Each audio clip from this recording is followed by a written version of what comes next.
mais quel honneur vous me faites, sire! Ah, comme quoi on peut honorer quelqu'un sans s'en rendre compte. Ben si, c'est que ça fait le deuxième soir que vous me faites demander avant qu'on aille se coucher. Vous commencez à prendre goût à nos petites discussions. Mais c'est normal, vous savez, ça le fait à beaucoup de gens, hein. Non, c'est sûr. Nos échanges sont d'une si haute volée et vos arguments d'une si grande portée philosophico-politique que je pourrais plus m'en passer. Ne serait-ce que pour bien gouverner. Je sais bien, sire, mais mon problème en ce moment, c'est que je me suis rendu indispensable pour beaucoup trop de monde. Vous avez de la chance que je vous aime bien, hein. C'est que votre palmarès parle pour vous maintenant, mon vieux. Peu de chevaliers peuvent se vanter d'être à la fois le conseiller privilégié du roi et de son neveu. Je préfère le titre de maître à penser, si ça vous dérange pas. Et en parlant de la famille, quand est-ce qu'on revoit la reine? Et si elle a besoin, vous pourrez lui dire que je fais aussi le directeur de conscience. Elle rentre demain de Carmélide où elle était avec sa mère pour juger un vassal félon. Encore une brillante idée de Léo Dagan que d'humilier le type en le faisant juger par sa fille. Enfin, ce que je retiens, moi, c'est que je vais devoir encore attendre la saison prochaine pour pouvoir respirer un peu, quoi.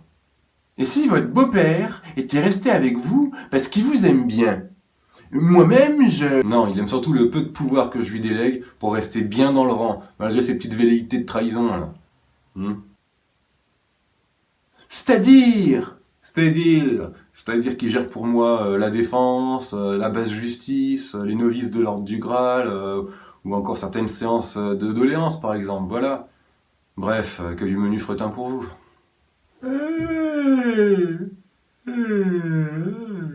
Ah, ça je peux pas mieux dire, sire. Mais là je suis occupé à m'endormir. Le mieux c'est que je vous souhaite une bonne nuitée.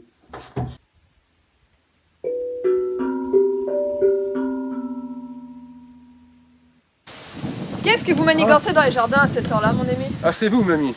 Vous êtes faufilé comme un chat, là, je vous ai pas entendu venir. Je me sais pas se pisser dessus. Et comment ça se fait que vous rentriez si tôt de Carmélide, là?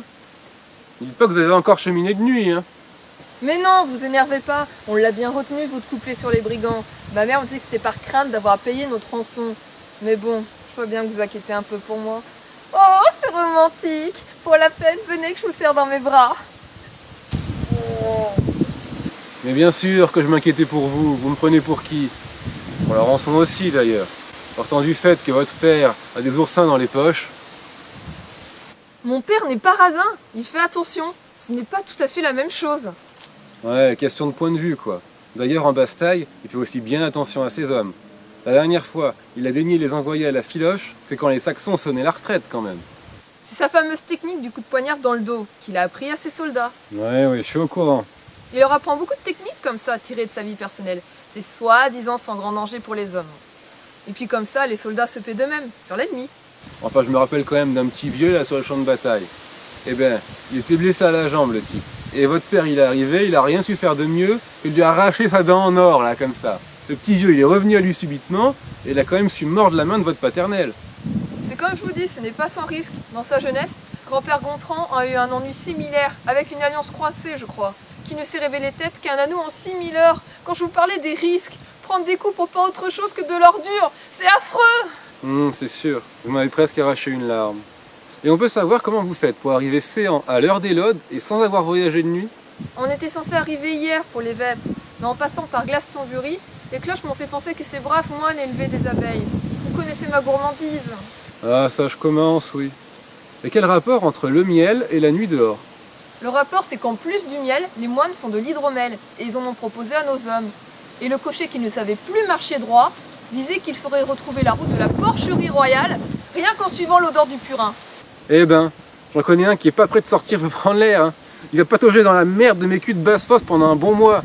Et puis, Camelot ne sent pas plus qu'un autre bled. Et alors, ma mère a commencé à insulter tout le monde et voulait rentrer à pied. Et moi, je me suis rappelé des brigands. J'ai fait péter mon titre de reine et je lui ai ordonné d'accepter une chambre à l'hostellerie de l'abbaye.